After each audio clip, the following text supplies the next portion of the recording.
तो चलिए भैया जल्दी से सभी प्यारे बच्चे क्लास से जुड़ जाएं, फिर क्लास को किया जाएगा। हाँ चलिए भाई जल्दी से सभी प्यारे बच्चे जुड़ जाएं और फिर क्लास को प्यारे बच्चे किया जाए। तो कैसे हैं आप सब प्यारे बच्चे, एक बार कमेंट जरूर करेंगे आप लोग।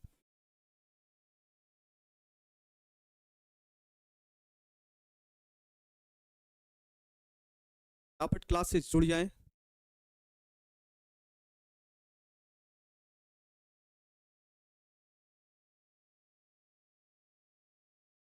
ठीक है प्यारे बच्चे,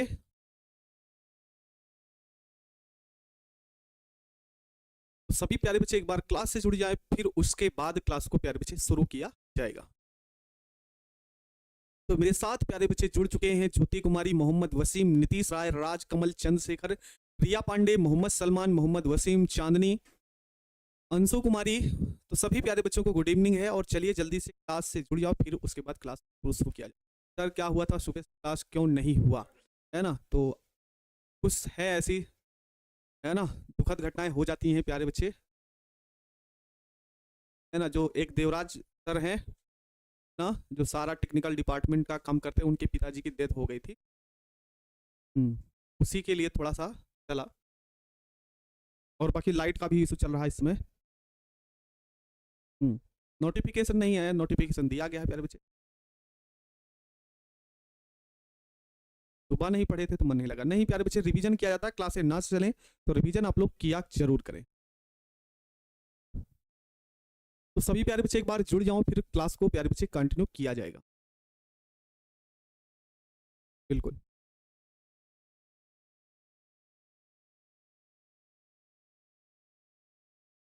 सर, आप भी मॉडल सेट करिए केमिस्ट्री का। बिल्कुल प्यारे बच्चे, है ना, कल आप लोगों का केमिस्ट्री और सॉरी फिजिक्स का है, उसके बाद आपको केमिस्ट्री का भी मिल जाएगा। आप परेशान मत होइए, आपका जो एग्जाम है उसके पहले पहले 2 से 3 सेट आपके केमिस्ट्री का भी हो सकता है देखने को मिल जाए, तो आप परेशान ना हो। ठीक है, तो सभी प्यारे बच्चे जुड़ जाओ, फिर प्यारे बच्चे क्लास को शुरू किया जाए।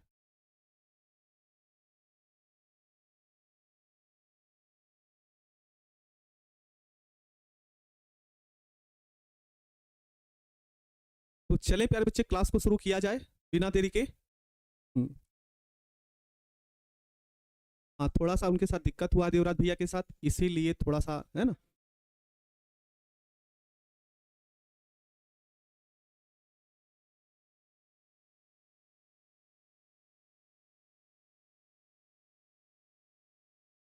चले प्यारे बच्चे क्लास को शुरू किया जाए, और हम बिना बात किए हम क्लास को प्यारे बच्चे कंटिन्यू करेंगे, क्योंकि लाइट का भी इशू है, तो इसलिए हम बिना देरी के क्लास को शुरू करते हैं। प्यारे बच्चे आज का जो टॉपिक होने वाला है उसको आप लोग याद रखेंगे। आज हम पढ़ेंगे प्यारे बच्चे ओजोन के बारे में। यहाँ से कैसे क्वेश्चन पूछे जाएंगे वो सारी बातें हम करते हुए ओजोन बनाने की विधि और साथ में इसके भौतिक गुण और रासायनिक गुणों की भी चर्चा करने वाले हैं। ठीक है प्यारे बच्चे, तो चले हम शुरुआत करते हैं। ओजोन क्या होता है, तो ओजोन का जो प्यारे बच्चे अणुसूत्र होता है, क्या लिखेंगे, ओजोन का अणुसूत्र होगा प्यारे बच्चे O3, और जो इसका प्यारे बच्चे होगा अणुभार। चलो ओजोन O3 का आप सभी प्यारे बच्चे अणुभार बताएंगे कितना होगा, O3 का अणुभार कितना होगा।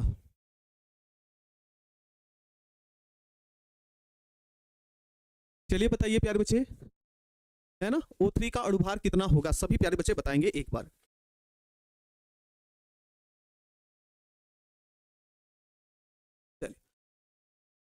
ठीक है, तो ओजोन का जो अणुभार होगा प्यारे बच्चे, है ना, क्योंकि ऑक्सीजन है, ऑक्सीजन का परमाणु क्रमांक 8 होता है, तो 1 का 16 होगा तो 3 का 48। तमाम सारे बच्चों का जवाब भी आ गया कि सर कितना होगा, तो 48 होगा।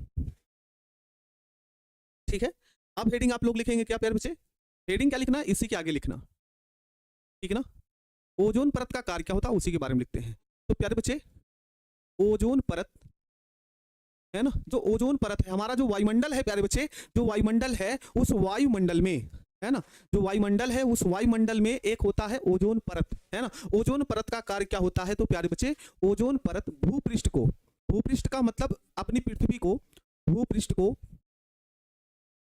सूर्य की पराबैंगनी किरणें, सूर्य की पराबैंगनी किरणें,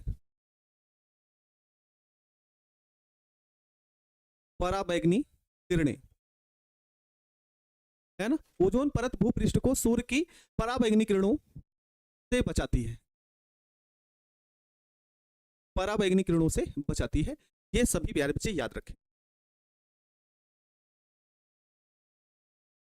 चलो आगे देखते हैं। दूसरा पॉइंट इसमें क्या याद रखना है आप लोग, तो आपसे क्वेश्चन पूछ सकता है कि ओजोन जो परत है वो कहाँ पे पाई जाती है। तो प्यारे बच्चे याद रखेंगे, ओजोन परत समताप मंडल में पाई जाती है। समताप मंडल में पाई जाती है।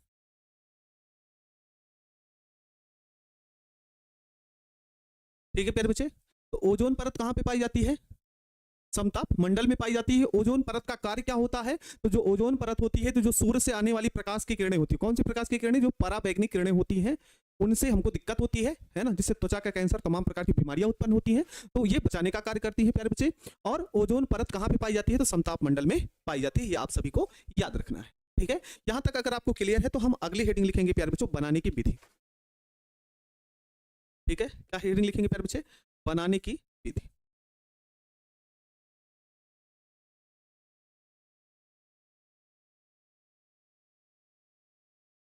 यहां तक क्लियर है प्यारे बच्चे? एक बार यस करिए तो फिर आगे चला जाए। क्लियर है ना सभी को? तो हाँ प्यारे बच्चे, अब हम देखेंगे बनाने की विधि क्या होगी। ठीक ना, बनाने की विधि क्या होगी? तो सुनिए प्यारे बच्चे, ऑक्सीजन को निरो विद्युत विसर्जन निरो विद्युत विसर्जन निरो विद्युत विसर्जन में प्रवाहित करने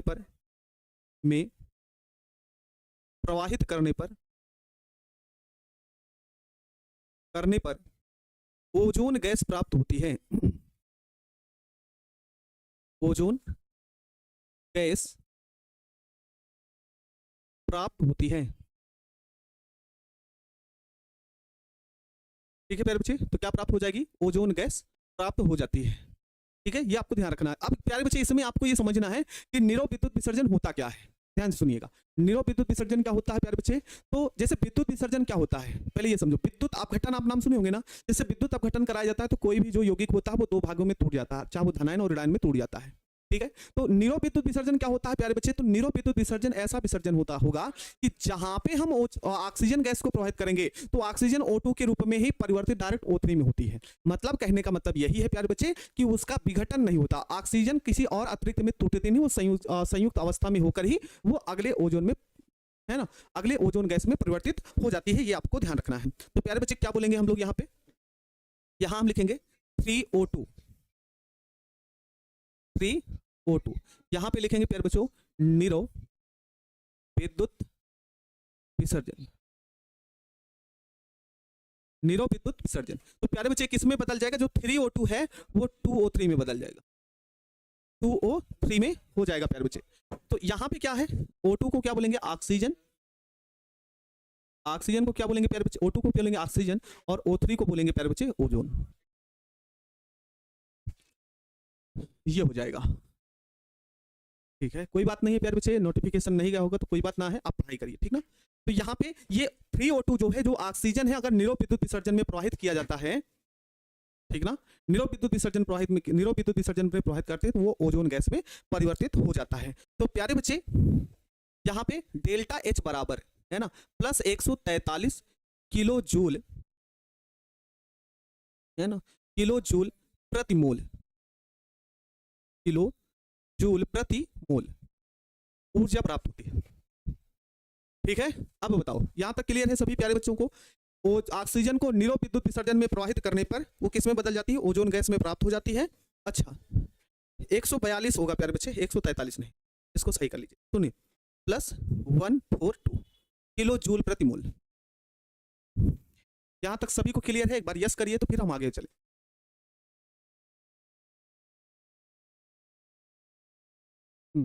ठीक है, कोई बात ना है, जिनको मिल गया है वो आराम से शांतिपूर्वक पढ़ाई कर सकते हैं प्यारे बच्चे। ओजोन गैस बिल्कुल ठीक है। तो ये हो गई बनाने की विधि प्यारे बच्चे। तो यहां तक सभी प्यारे बच्चों को क्लियर है? समझते हुए चलो हर एक पॉइंट को प्यारे बच्चे, है ना। चलिए अब आपको सुनना, अब थोड़ा सा सुनो प्यारे बच्चे, अगर डेल्टा एच का मान पॉजिटिव मिले, है ना, अगर डेल्टा एच का मान क्या है प्यारे बच्चे, पॉजिटिव मिलता है तो क्या होता है ना, ठीक ना, डेल्टा एच का मान पॉजिटिव होगा तो अभिक्रिया कौन सी होगी, तो यहां नोट लिखेंगे, नोट लिखेंगे, नोट में क्या लिखेंगे प्यारे बच्चों, नोट में,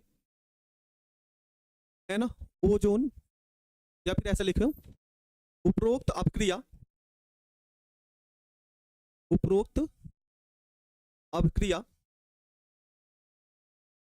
अभिक्रिया ऊष्मा शोषी अभिक्रिया है, उपरोक्त अभिक्रिया ऊष्मा शोषी अभिक्रिया है, ऊष्मा शोषी अभिक्रिया है,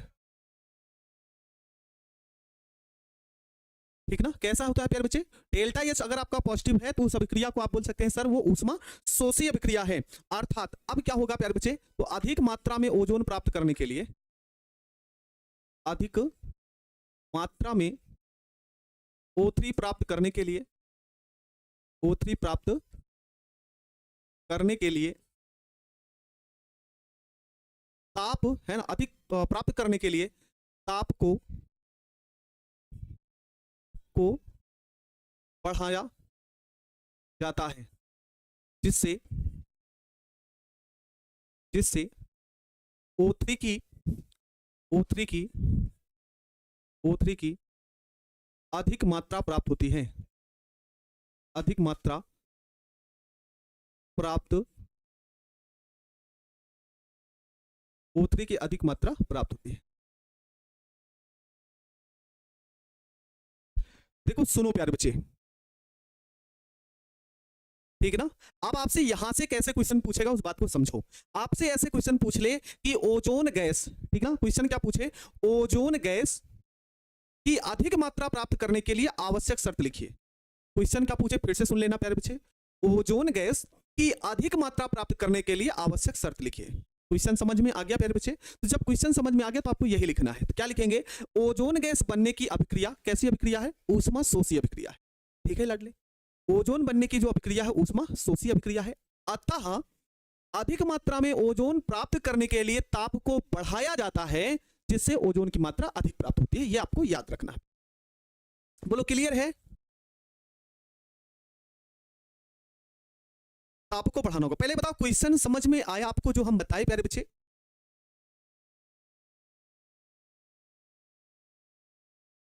हाँ, आपसे क्वेश्चन यही पूछेगा प्यारे बच्चे, क्या बोलेगा कि ओजोन गैस को अधिक प्राप्त करने के लिए आवश्यक शर्तें लिखिए, तो ये 2 पॉइंट आपके काम करेंगे। बोलो क्लियर है, ठीक है, चलो भाई सभी प्यारे बच्चों को क्लियर है, तो हम लोग आगे बढ़ते हैं और हेडिंग लिखते हैं, है ना, हेडिंग क्या लिखेंगे प्यारे बच्चे, भौतिक गुण,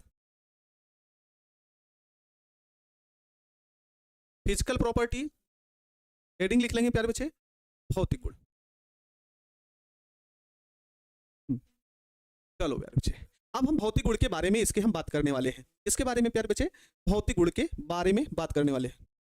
तो क्या होगा पहला पॉइंट प्यारे बच्चे, यह एक नीले रंग की, नीले रंग की विषैली, नीले रंग की विषैली, विषैली कामा मछली जैसी गंध वाली, मछली जैसी गंध वाली, मछली जैसी गंध वाली गैस है,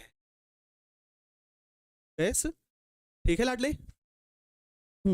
नीरव विद्युत विसर्जन बताए तो प्यारे बच्चे, विसर्जन जब किसी गैस का कराया जाता है, सिर्फ विसर्जन अगर हम जोड़ते हैं, ठीक ना, सिर्फ अगर विसर्जन जब जोड़ा जाता है प्यारे बच्चे, तो क्या होता है, वो जिसका विसर्जन कराया जाता है, मतलब जिसको अभिक्रिया कराई, तो वो कहीं ना कहीं 2-3 भागों में टूट जाता है। लेकिन नीरव विद्युत विसर्जन ऐसा विसर्जन है प्यारे बच्चे कि जहां पे वह बिना अपघटित हुए अगले यौगिक में परिवर्तित हो जाती है, तो नीरव विद्युत विसर्जन का मतलब यही होता है। ऐसा समझ लो प्यारे बच्चे, विद्युत विसर्जन में जो यौगिक की अभिक्रिया होती है वो एक या एक से अधिक भागों में टूटता है। नीरव विद्युत विसर्जन की जब क्रिया होगी तो वह यौगिक जिसकी अभिक्रिया करानी होगी वह अगले रूप में परिवर्तित हो जाता है बिना अपघटित हुए, ये आपको ध्यान रखना है। तो पहला पॉइंट ये है प्यारे बच्चे, क्या कि यह एक नीले रंग की विषैली और मछली के जैसी गंध वाली होती है। और दूसरा पॉइंट लिखेंगे प्यारे बच्चे, यह वायु से लगभग, यह वायु से लगभग, वायु से लगभग लगभग 1.6 गुना 1.6 गुना भारी होती है। 1.6 गुना क्या होती है लाडलो? भारी होती है, ये आपको याद रखना। मतलब ओजोन गैस वायु की अपेक्षा क्या होती है बच्चे? भारी होती है। अच्छा, और लास्ट पॉइंट लिखिएगा आप लोग, द्रव O3, द्रव O3 प्रतिचुंबकीय होता है। कैसा होता है? प्रति चुंबकीय होता है। प्रति चुंबकीय होता है। कैसा होता है प्यारे बच्चे? प्रति चुंबकीय। अच्छा, आप लोग बताओ, है ना, आप लोग बताना प्यारे बच्चे कि जो O2 है वो किस अवस्था में पाया जाता है? मतलब O2 क्या है, प्रतिचुंबकीय है कि अनुचुंबकीय होता है? आप लोग जवाब देंगे। जैसे O3 तो प्रतिचुंबकीय हो गया, तो O2 के बारे में बताओ प्यारे बच्चे कि O2 प्रतिचुंबकीय है कि अनुचुंबकीय है? जल्दी से जवाब दीजिए, तो फिर हम इसके रासायनिक गुण को शुरू करते हैं। चलिए जल्दी से जवाब देंगे प्यारे बच्चे।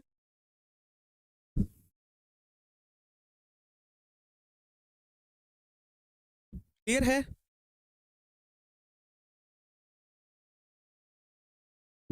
ठीक है, चलो प्यारे बच्चे।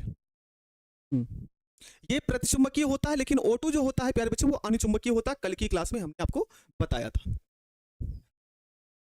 अगली हेडिंग प्यारे बच्चे यहां पे हम लोग लिखेंगे। सुनो, अगली हेडिंग लिखना प्यारे बच्चे, रासायनिक गुण। हेडिंग लिखो, केमिकल प्रॉपर्टी, रासायनिक गुण। रासायनिक गुण में क्या होगा प्यारे बच्चे? अब यहां पे आपसे क्वेश्चन पूछा जाएगा।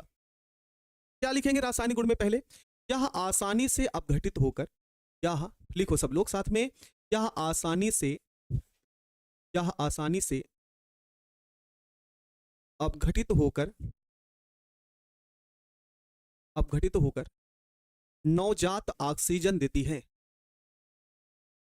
नवजात ऑक्सीजन देती है। प्यारे बच्चे ये जो O3 है, ओजोन है ना, इसको जब अपघटित किया जाएगा तो ये किस में टूटेगा? O2 में टूटेगा, और साथ में ये नवजात ऑक्सीजन बनाएगा। तो इसे आप क्या बोलेंगे? नवजात ऑक्सीजन, नवजात। और ये जो नवजात ऑक्सीजन बनता है, ठीक है ना, ये जो नवजात ऑक्सीजन जब बनता है, इसी नवजात ऑक्सीजन के बनने के कारण यह ऑक्सीकारक गुण प्रदर्शित करता है। तो आपसे ऐसे जवाब पूछ सकता है कि नवजात ओजोन के ऑक्सीकारक गुण लिखिए, ऐसे क्वेश्चन पूछ सकता है। ठीक ना, आपसे क्वेश्चन क्या पूछेगा कि ओजोन के ऑक्सीकारक गुण की क्या करिए, व्याख्या करिए। यहां पे लिखेंगे प्यारे बच्चे, नवजात ऑक्सीजन, नवजात ऑक्सीजन, नवजात ऑक्सीजन के कारण ओजोन ऑक्सीकारक गुण प्रदर्शित करता है। ओजोन ऑक्सीकारक गुण प्रदर्शित करता है।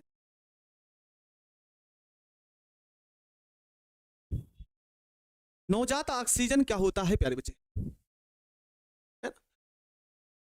ठीक है, क्या बोलेगा? नवजात ऑक्सीजन देखो ना प्यारे बच्चे कि ये अपघटित होकर अलग से आपको मिल रहा है, और ये क्या करता है, इसका ऐसा कार्य होता है कि जो नए पदार्थ होते हैं, मतलब जो पदार्थ होते हैं उनको उसके अलग प्रारूप में ऑक्सीकृत करने का कार्य होता है। ठीक है, ऑक्सीकृत करने का कार्य किया, तो ये नए रूपों में प्राप्त होता है, इसलिए नवजात ऑक्सीजन। बाकी 11th में इसके बारे में कुछ बताया जरूर। आगे सुनो, तो नवजात ऑक्सीजन के कारण, है ना, ओजोन ऑक्सीकारक गुण प्रदर्शित करता है, जो निम्नलिखित है, जो निम्नलिखित हैं, जो निम्नलिखित है,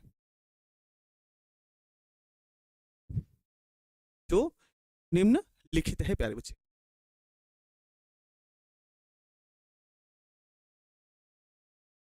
इसमें जो पहला पॉइंट होगा, इसके साथ ऑक्सीकारक के गुण में पहला पॉइंट आपका क्या होगा? यह लेड सल्फाइड को, सुनो, यह लेड सल्फाइड को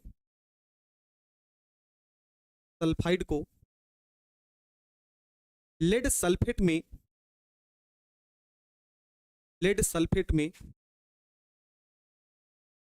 में ऑक्सीकृत ऑक्सीकृत कर देता है। ठीक है, नवजात का मतलब होता है प्यारे बच्चे नया, ठीक ना, नवजात का मतलब होता है नया। तो यह लेड सल्फाइड को लेड सल्फेट में क्या करता है प्यारे बच्चों, ऑक्सीकृत कर देता है। तो सुनो कैसे होगा ये, इसका समीकरण कैसे लिखोगे, PbS क्या है, ये लेड सल्फाइड है, ठीक है, ये लेड सल्फाइड है। अब इसकी अभिक्रिया हम करेंगे किसके साथ प्यारे बच्चे, ओजोन के साथ, 4O3 के साथ। प्यारे लाडलों अब ध्यान से समझना, यहाँ पे लेड सल्फेट प्राप्त हो रहा है, तो ये कुल 12 ऑक्सीजन है, और इन 12 ऑक्सीजन को आप कितना लिख लीजिएगा, 12 ऑक्सीजन को आप लिखोगे प्यारे बच्चे 8 ऑक्सीजन और साथ में 4 ऑक्सीजन, तुम समझ लो प्यारे बच्चे। ठीक है, हम क्या करेंगे कि यहाँ पे कुल 12 ऑक्सीजन है, और इस 12 ऑक्सीजन को 8 और 4 के रूप में लिख लेंगे। अब करना क्या है प्यारे बच्चे, सुनना प्यारे बच्चे, इस 4 ऑक्सीजन को इस PbS के साथ जोड़ देना है। ये बदल जाएगा किसमें प्यारे बच्चों, PbSO4, जिसे हम बोलते हैं लेड सल्फेट। ठीक है, ये किसमें बदल जाएगा प्यारे बच्चे, लेड सल्फेट। और बाकी शेष क्या बच रहा है, तो यहाँ पे 8 ऑक्सीजन बच रहा है। कितने ऑक्सीजन बच रहे हैं, 8 ऑक्सीजन अभी बच रहे हैं। और जब 8 ऑक्सीजन बच रहे हैं तो यहाँ पे हो जाएगा प्यारे बच्चे 4O बनकर तैयार हो गया प्यारे बच्चे। अब देखो ये ऑक्सीकरण में प्रयुक्त हुआ है, ठीक है, तो यह हो गया लेड सल्फाइड को लेड सल्फेट में क्या करता है प्यारे बच्चे, ऑक्सीकृत कर देता है। ठीक है, यहां तक क्लियर है सभी प्यारे बच्चों को। चलिए सभी प्यारे बच्चे जवाब देंगे, यहां तक क्लियर है, ठीक है। चलो हम लोग आगे बढ़ते हैं, इसके ऑक्सीकारक गुण में दूसरा पॉइंट समझते हैं। इसके ऑक्सीकारक गुण में हम दूसरा पॉइंट लिखते हैं, क्या लिखेंगे भाई, यहां हाइड्रोजन सल्फाइड को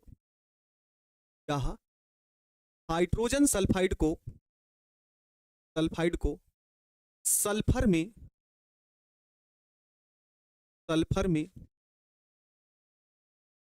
में ऑक्सीकृत कर देता है।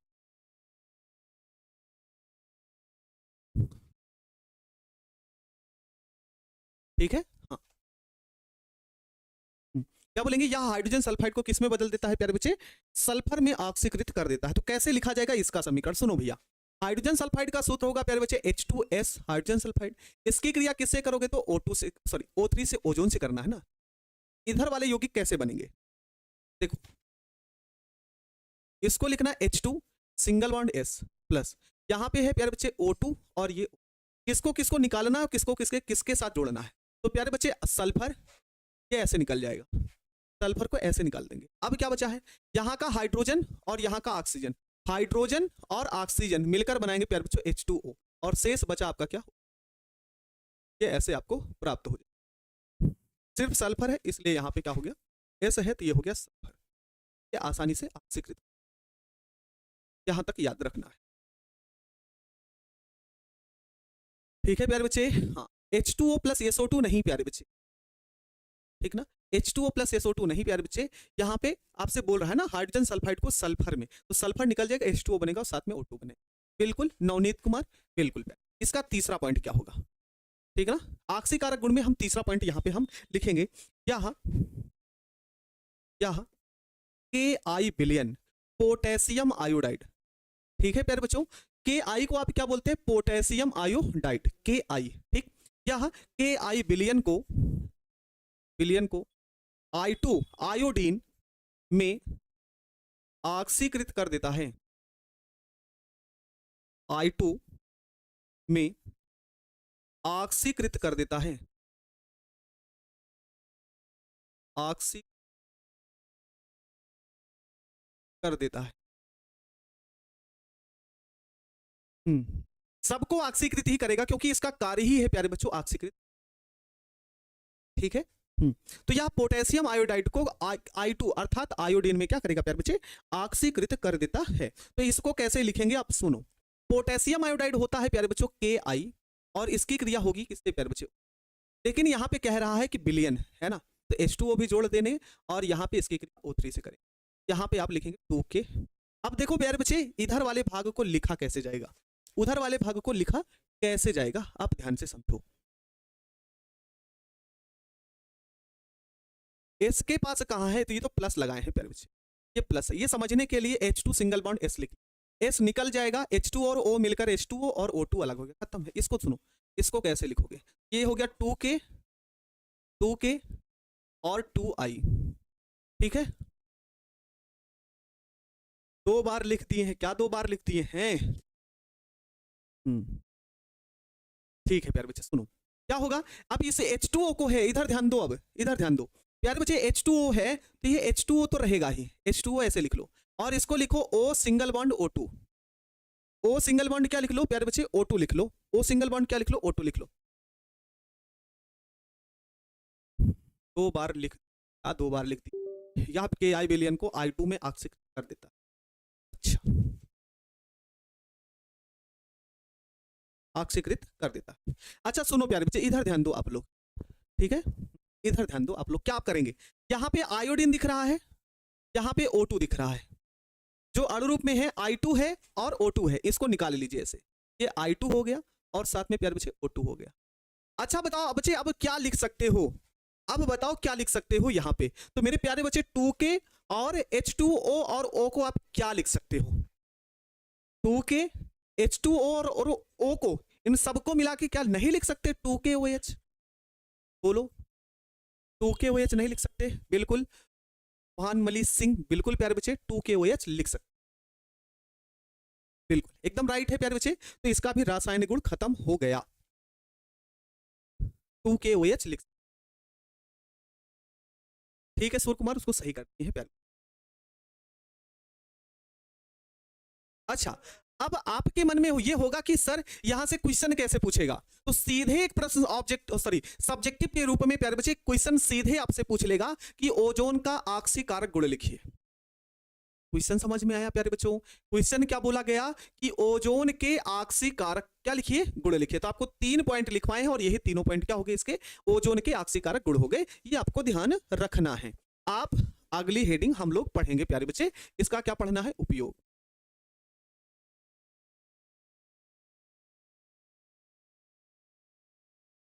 क्या पढ़ेंगे प्यारे बच्चे, इसका उपयोग, इसका उपयोग कहां कहां पे किया जाता है। तो पहला तो भाई कीटाणुनाशक के रूप,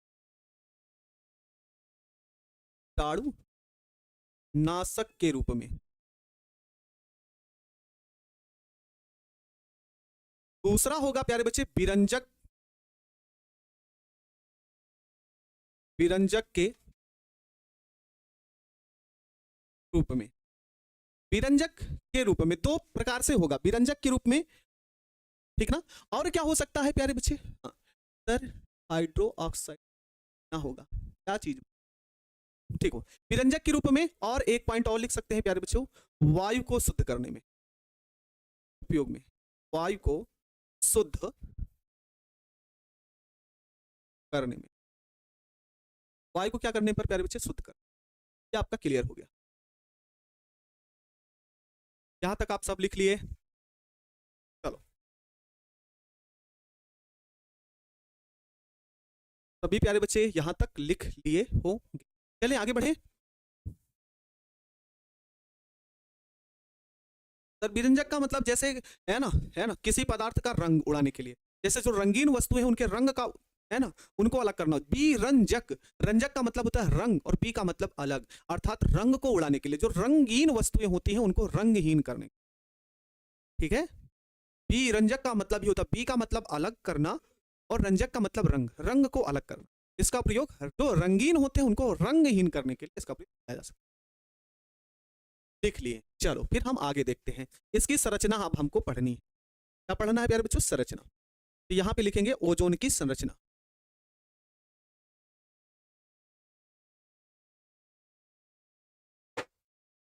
ओजोन की संरचना, ठीक है प्यारे बच्चों। क्या लिखेंगे, ओजोन की संरचना। अब हम ओजोन की संरचना कैसे बनाएंगे प्यारे बच्चे, हमको उसी के बारे में पढ़ना है। ये हो गया O3, क्या हो जाता है प्यारे बच्चों, O3। अब ऑक्सीजन जो होता है, इधर ध्यान से सुन लो, जो ऑक्सीजन होता है प्यारे बच्चे उसका एटॉमिक नंबर कितना होता है, 8 होता है। इलेक्ट्रॉनिक विन्यास करिएगा तो 2 और 6, मतलब ऐसा समझ सकते हैं कि ऑक्सीजन के जो बाह्यतम कोश में इलेक्ट्रॉन की संख्या होगी वो 6 होगी। कितना होगा प्यारे बच्चे, 6 होगा। तो कैसे हम इसकी संरचना बनाएंगे ऐसे समझ, एक ऑक्सीजन है, इसके पास कितने इलेक्ट्रॉन, तो बोलेंगे सभी प्यारे बच्चे सर 6 इलेक्ट्रॉन, ये 6 इलेक्ट्रॉन एक ऑक्सीजन। इसी प्रकार से ये दूसरा हो गया, इसमें भी कुल कितने इलेक्ट्रॉन, तो बोलेंगे 6 इलेक्ट्रॉन, ये 6 इलेक्ट्रॉन। इसी प्रकार से प्यारे बच्चों ये तीसरा इलेक्ट्रॉन, सॉरी तीसरा ऑक्सीजन, इसमें भी कितने इलेक्ट्रॉन, तो बोलेंगे 6 इलेक्ट्रॉन। ऐसे हो सकता है प्यारे बच्चे। ये जो साझ है ना, ये जो साझेदारी होती है, ठीक ना, क्या होता है प्यारे बच्चे, साझेदारी होती है, वो जब इलेक्ट्रॉनों की त्याग करने का ना हो, है ना, तो साझेदारी की स्थिति बनेगी। अब जब साझेदारी होगी प्यारे बच्चे, तो इनके मध्य हमने कराई 2 इलेक्ट्रॉन की साझेदारी। कैसे कराएंगे, देखो ये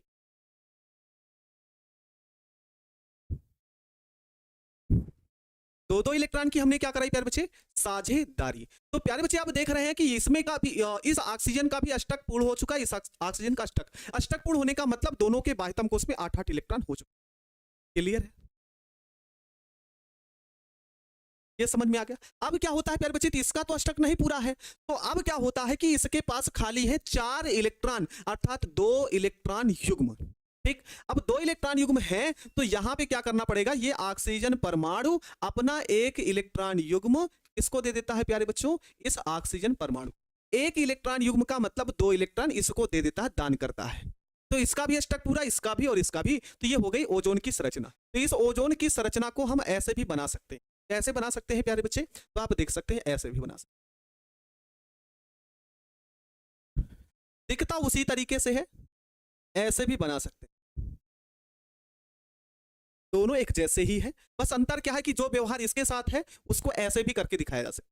ठीक है, दोनों संरचना एक ही जैसे हैं। तो इसके बारे में हमको याद क्या करना है ना, कैसे याद करना है, तो देख रहे हैं प्यारे बच्चे ये कैसी संरचना बना रहा है, कोणीय संरचना बना रहा है।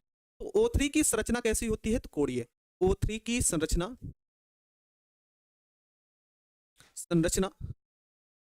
कोणीय होती है।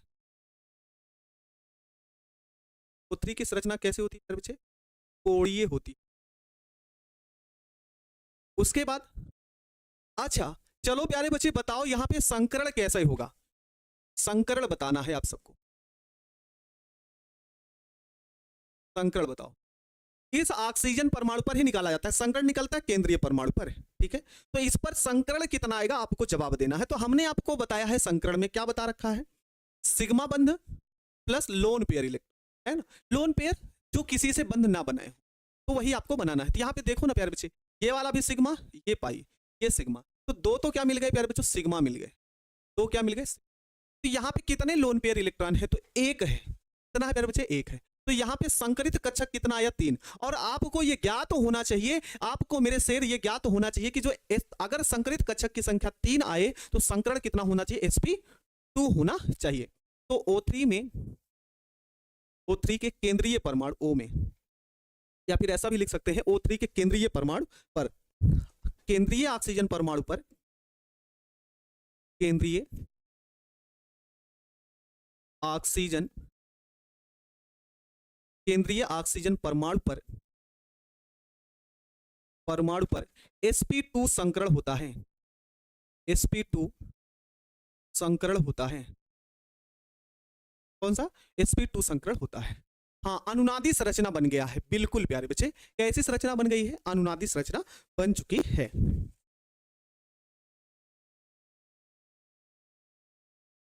एक कैसे आया, कहां से एक आया ना प्यारे बच्चे, देखो ये भी तो बंद बनाने में भाग लिए, ये भी बंद बनाने में भाग ले ली। तो प्यारे लाडले यही तो एक बच रहा है, यही तो एक इलेक्ट्रॉन युग्म बच रहा है, ये वाला, तो वही एक लिखा गया, एक इलेक्ट्रॉन युग्म। अब बताओ यहां तक सभी को क्लियर है प्यारे बच्चे। चलो आगे चला जाए। अब तो ओजोन गैस का निर्माण खत्म हो गया प्यारे, तो ओजोन गैस का निर्माण क्या हो गया प्यारे, तो हो गया। अब हम पढ़ेंगे क्या आगे, सल्फर डाइऑक्साइड। तो सभी प्यारे बच्चे हेडिंग बनाओ, क्या बनाएंगे, सल्फर डाइऑक्साइड।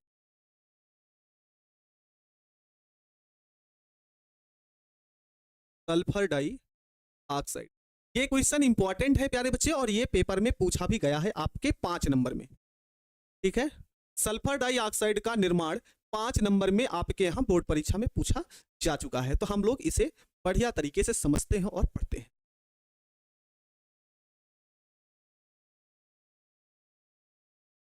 ठीक है। अब देखो सल्फर डाइऑक्साइड पढ़ना है।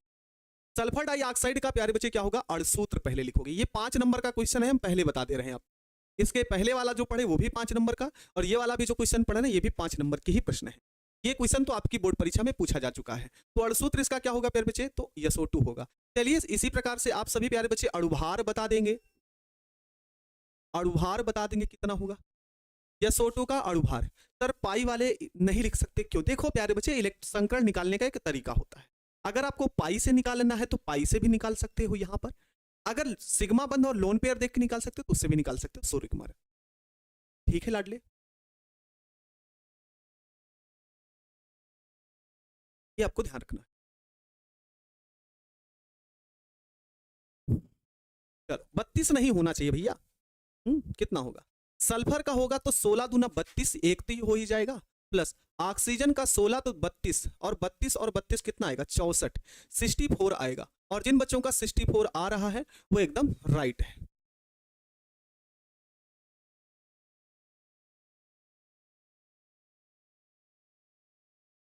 चलो प्यारे बच्चे कितना होगा 64 होगा, बिल्कुल प्यारे बच्चे। अब हम इसके आगे पढ़ेंगे। अब क्या लिखेंगे, हम पहले बता चुके 5 नंबर का है तो इसलिए आप ध्यान से समझते। हेडिंग क्या लगाएंगे प्यारे बच्चे, बनाने की विधि।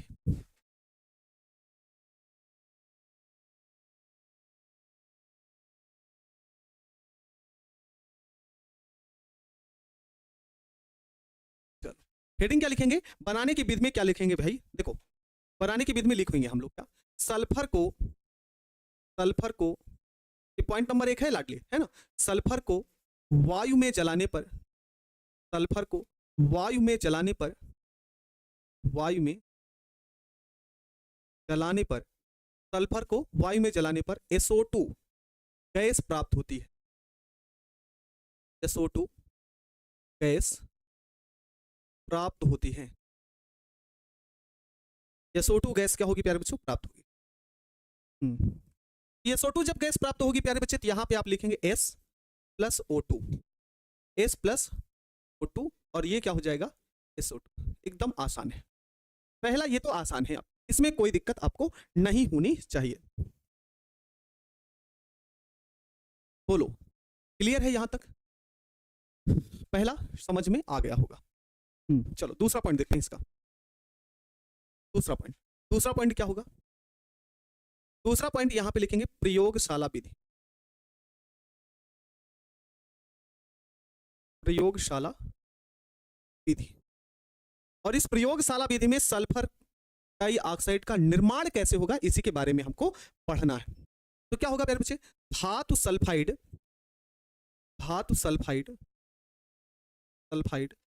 की सांद्र H2SO4 से अभिक्रिया कराने पर, अभिक्रिया कराने पर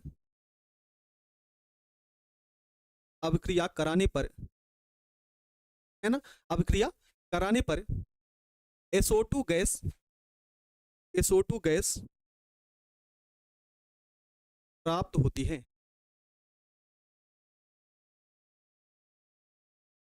क्या बोलेंगे,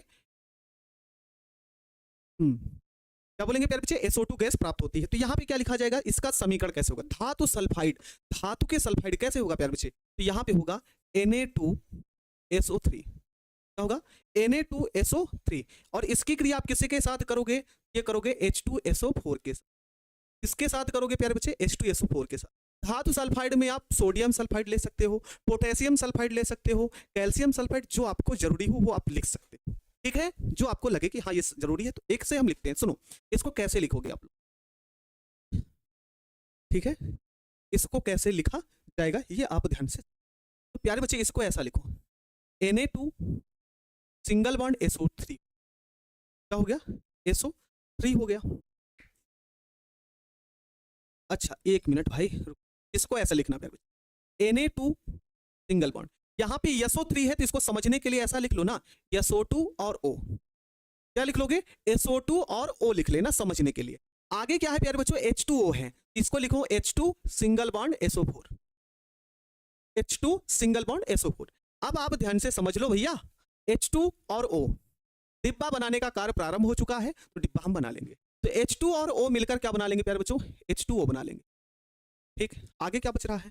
ये SO2 दिख रहा है ना? बोलेंगे हाँ सर जी SO2 तो दिख रहा है। SO2 बनाना है तो निकाल लो। अब जो बचा है आप लोग जवाब देंगे क्या बना सकते हैं। अब जो बचा है उसको आप क्या बना सकते हो, इसी को बताना है। तो Na2 बचा है और SO4 बचा है, तो दोनों को मिलाकर आप बना सकते हो प्यारे बच्चों Na2SO4, जिससे हम बोलते हैं सोडियम सल्फेट। बोलो बनाने की प्रयोगशाला भी सबको समझ में आ गई है, कोई दिक्कत?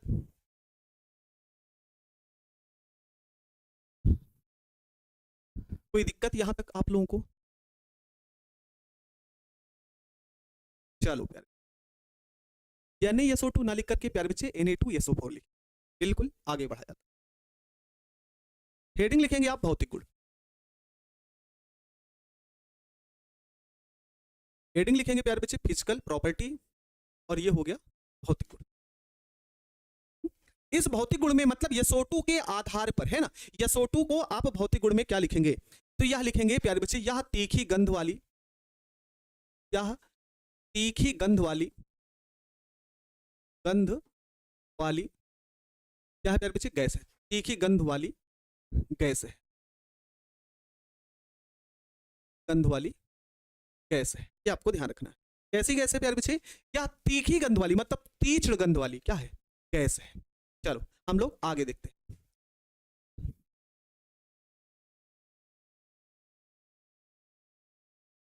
कोई दिक्कत ना है प्यारे बच्चे इधर से। आगे हम देखते हैं, ठीक ना। यह क्या है? तीखी गंध वाली क्या है प्यारे बच्चे? गैस है। दूसरा पॉइंट क्या है? यह जल में अत्यंत विलेय है। दूसरा पॉइंट क्या लिख सकते हैं प्यारे बच्चे? यह जल में अत्यधिक विलेय है। यह जल में अत्यधिक विलेय है। यह जल में क्या होगी प्यारे बच्चे? अत्यधिक विलेय होगी। उसके बाद अगला पॉइंट यहां पे आपको क्या याद रखना है प्यारे बच्चे, है ना? इसका क्वथनांक, इसका क्वथनांक, क्वथनांक -10 कितना होगा प्यारे बच्चे?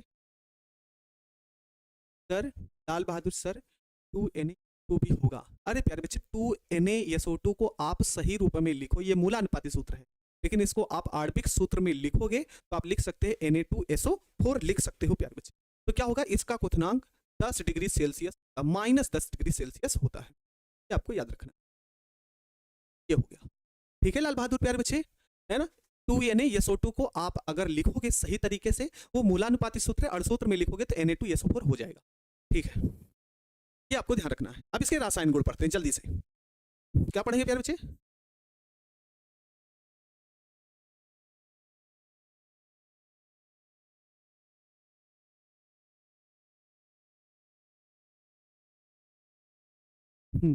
भौतिक गुण लिखेंगे प्यारे बच्चे। इसके अंतर्गत पहली हेडिंग लिखेंगे प्यारे बच्चे अम्लीय गुण। इसके अंतर्गत जो पहली हेडिंग होगी उसे लिखेंगे प्यारे बच्चे अम्लीय गुण। और लिखेंगे क्या हम लोग? SO2 गैस को जल में प्रवाहित करने पर, जल में प्रवाहित करने पर सल्फ्यूरस अम्ल प्राप्त होता है। सल्फ्यूरस अम्ल प्राप्त होता है। सल्फ्यूरस अम्ल प्राप्त होता है। हाँ, भौतिक गुण बहुत ज्यादा इंपॉर्टेंट नहीं होता प्यारे बच्चे, ठीक है ना। भौतिक गुण बहुत ज्यादा इंपॉर्टेंट नहीं होता। SO2 को सल्फर डाइऑक्साइड बोलते हैं। अरे सूर्य कुमार प्यारे, टेट्रा ऑक्साइड ना, SO4 सल्फेट होता है, उसको नहीं। क्या भौतिक गुण याद करना पड़ेगा, उतना ज्यादा इंपॉर्टेंट नहीं है। रासायनिक गुण जरूरी होता है, ठीक है। क्वथनांक क्या होता है कि क्वथनांक है ना, किसी द्रव का वह बिंदु होता है जिस पर द्रव उबलना। क्वथनांक क्या होता है बता तो रहे हैं सलमान प्यारे बच्चे। क्वथनांक छोटे छोटे पॉइंट याद रखा कीजिए आप लोग। क्वथनांक क्या होता है कि मतलब द्रव का उबलना, ऐसे बोल सकते हैं, द्रव का जो उबलने का बिंदु होता है, जिस ताप पर द्रव उबलना शुरू करते हैं उसी ताप क्वथनांक ये होता है। SO2 गैस को अगर जल के विलयन में प्रवाहित करते हैं तो आपका क्या प्राप्त हो जाता है प्यारे बच्चे? सल्फ्यूरस अम्ल प्राप्त होता है। तो बहुत आसान है। SO2 गैस हो गई प्यारे बच्चे और H2O हो गया, दोनों को जोड़ लीजिए तो बनकर तैयार हो जाता है सल्फ्यूरस H2SO3। H2SO3, इसे हम बोलते हैं सल्फ्यूरस अम्ल। क्या बोलेंगे प्यारे बच्चे?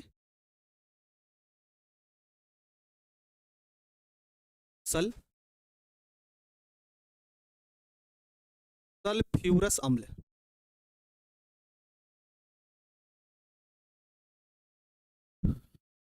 सल्फ्यूरस अम्ल,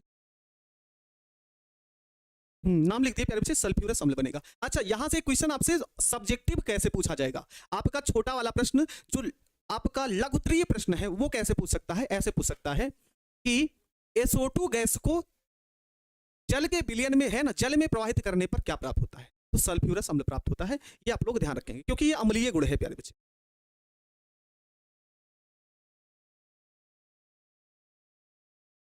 ठीक है, ये आपको याद रखना। क्लियर? आगे हम देखते हैं, इसका अगला पॉइंट हम देखते हैं, है ना, रासायनिक गुण का प्यारे बच्चे हम दूसरा पॉइंट देखेंगे, और यहां पे लिखेंगे क्षार से अक्रिया।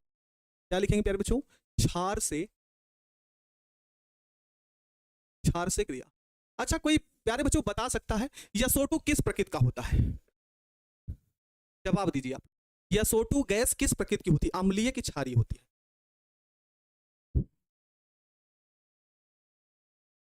चलो जवाब दीजिए आप। SO2 गैस किस प्रकृति की होती है? अम्लीय होती है कि क्षारीय होती है?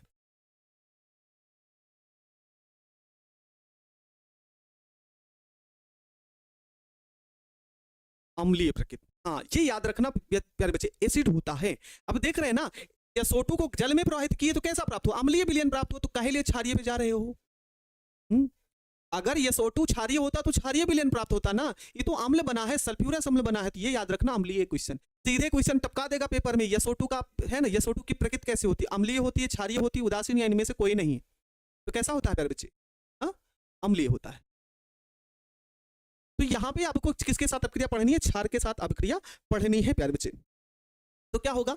यहाँ सोडियम हाइड्रोक्साइड क्षार है, तो आप लिख सकते हैं ना, सोडियम हाइड्रोक्साइड। आप KOH, NaOH या CaOH कोई भी क्षार ले सकते हो। यहाँ पे यहाँ सोडियम हाइड्रोक्साइड से अभिक्रिया करके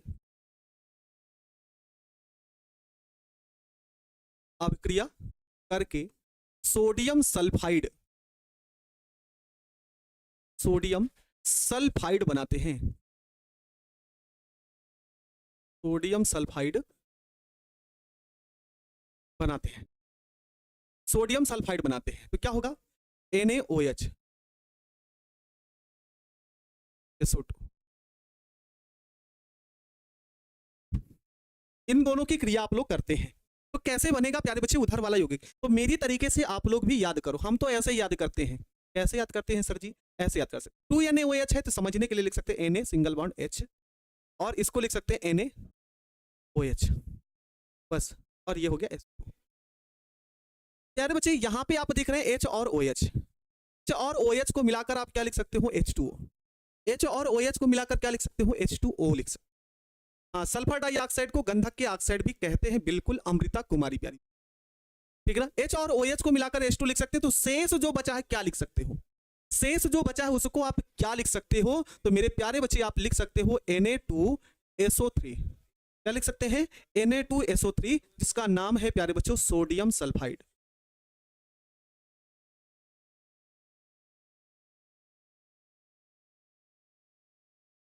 सल्फाइड।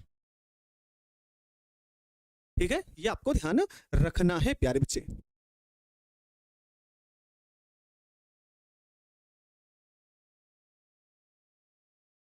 ठीक है प्यारे बच्चे। हाँ, बैड बॉय, मेरा टाइम ओवर हो गया।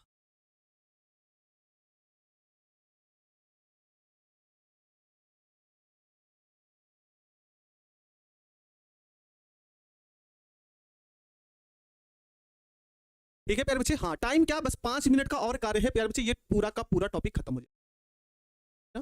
ये पूरा टॉपिक खत्म हो जाएगा। सुनो, इसका जो तीसरा पॉइंट है, तीसरा पॉइंट, बस 5 मिनट का कार्य और बचा है। तीसरा पॉइंट क्या होगा? SO2 चारकोल उत्प्रेरक की उपस्थिति में, चारकोल उत्प्रेरक की उपस्थिति में उपस्थिति में Cl2 से क्रिया करके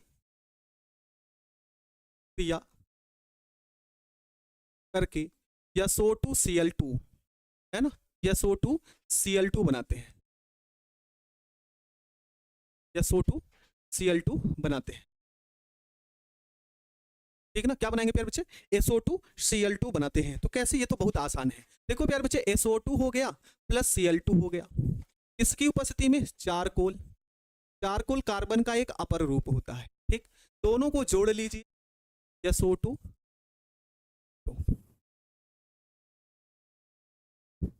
ये हो जाए। हाँ चलो, इसका अगला पॉइंट, चौथा पॉइंट हम लोग देखते हैं क्या होगा। ठीक ना,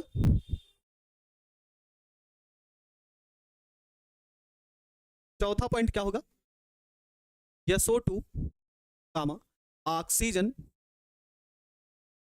SO2 ऑक्सीजन द्वारा V2O5, V2O5 जिसे हम बोलते हैं प्यारे बच्चे वैनेडियम, वैनेडियम पेंटा ऑक्साइड, पेंटा ऑक्साइड, वैनेडियम पेंटा ऑक्साइड द्वारा ऑक्सीकृत होकर, है ना, ऑक्सीजन द्वारा V2O5 द्वारा ऑक्सीकृत होकर, द्वारा ऑक्सीकृत होकर, ऑक्सीकृत होकर क्या बनाते हैं, SO3 सल्फर ट्राई ऑक्साइड बनाते हैं, सल्फर ट्राई ऑक्साइड SO3 बनाते हैं। बस समीकरण लिखना है प्यारे बच्चे, SO2 हो गया प्लस O2 हो गया, यहाँ पे 2 से मल्टीप्लाई होगा, यहाँ होगा V2O5 और ये बदल जाएगा क्या, 2SO3, 2SO3 क्या होगा, तो इसे बोलेंगे सल्फर ट्राई ऑक्साइड,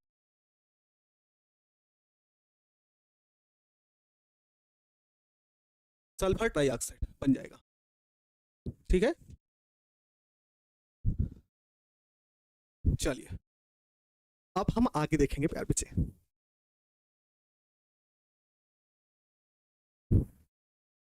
बस लास्ट पॉइंट है पांचवा, यहाँ पे 10 से 12 मिनट पर हम खत्म कर लेंगे। पांचवा,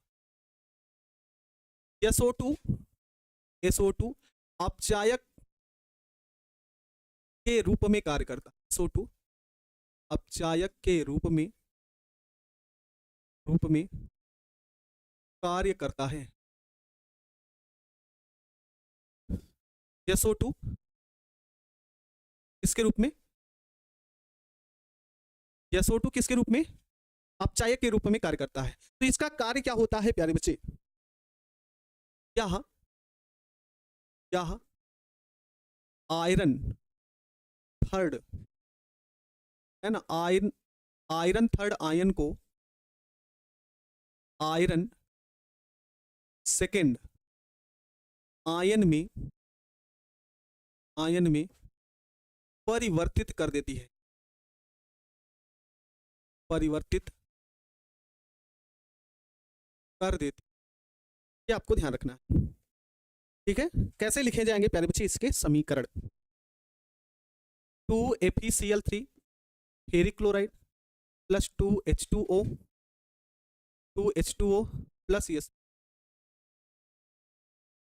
ये बदल जाएगा किसमें, FeCl2 में, जिसे हम बोलते हैं क्या है प्यारे बच्चे, फेरिक क्लोराइड बोलते हैं। इसे हम क्या बोलते हैं, फेरिक क्लोराइड बोलते हैं। और यहाँ पे 2HCl हो जाएगा और साथ में बन जाएगा H2SO, ये होता है।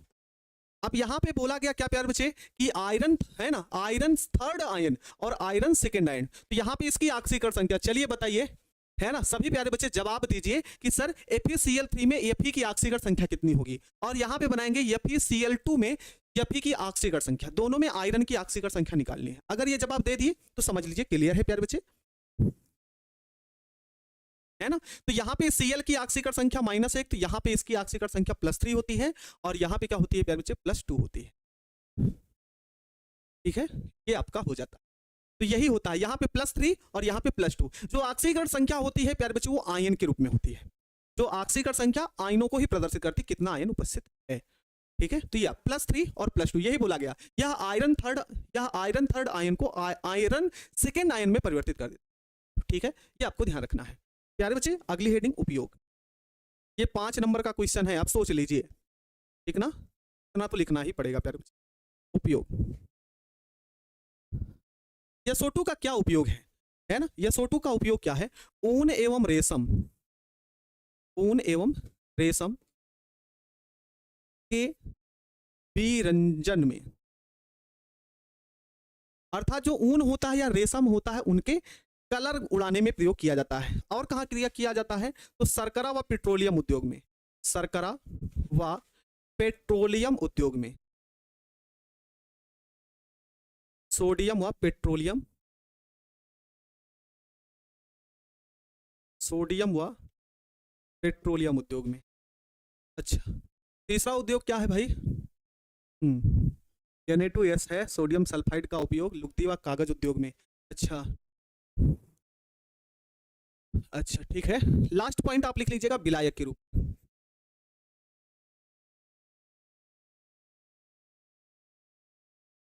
विलायक के रूप। हाँ, ये आपका हो जाएगा। चलिए बताइए।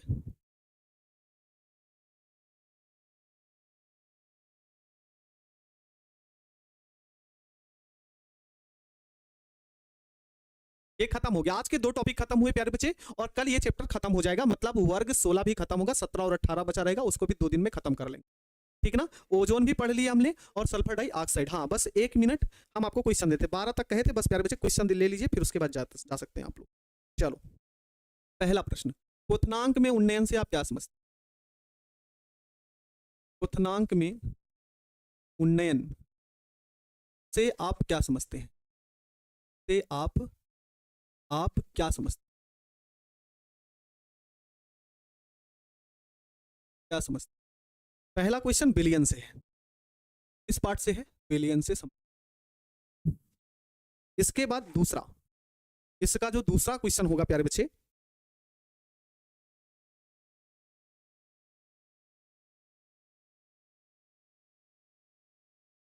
न्यूक्लिक अम्ल क्या है? अगला क्वेश्चन न्यूक्लिक है ना, डीएनए आरएनए के बारे में पूछ। फिर उसके बाद तीसरा क्वेश्चन है ना, जब PCl5 को गर्म किया जाता है, जब PCl5 को गर्म करते हैं, PCl5 को गर्म करते हैं, अभिक्रिया दें या फिर अभिक्रिया लिखें। क्वेश्चन नंबर चौथा क्या होगा प्यारे बच्चों? यहां पे एल्कोहल एवं फिनाल में अंतर, एल्कोहल व फिनाल में फिनाल में अंतर लिखे, एल्कोहल व फिनाल में अंतर लिखिए। पॉइंट नंबर आपका 5 होगा,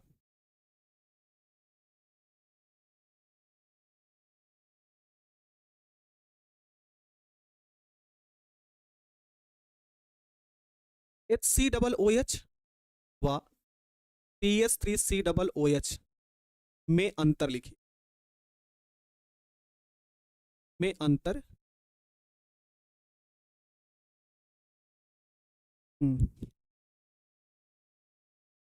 सर कब कब पूछा जा रहा? अच्छा, आप लोगों की फरमाइशें प्यारे बच्चे दिन प्रतिदिन बढ़ती जा रही, तो ये भी लिख दीजिए, इसका उत्तर लिख दीजिए, ये कब कब पूछा जा रहा है ये भी लिख दीजिए, सारा कुछ आप लोग ऐसा करेंगे। ये तो कार्बोहाइड्रेट वाले लेसन से है, ये हाल ही में आप PCl5 जहां पढ़े हो वहीं पर आपको मिलेगा, इसी में प्यारे बच्चे। एल्कोहल फिनाल तो एल्कोहल फिनाल ईथर वाले, और लास्ट क्या है? फार्मिक अम्ल, तो ये देख ही रहे हैं किसमें है, एल्डिहाइड कीटोन कार्बोक्सिलेट।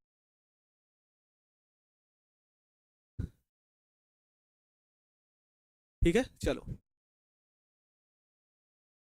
आंसर तो देना है। तो क्लास कैसा लगा?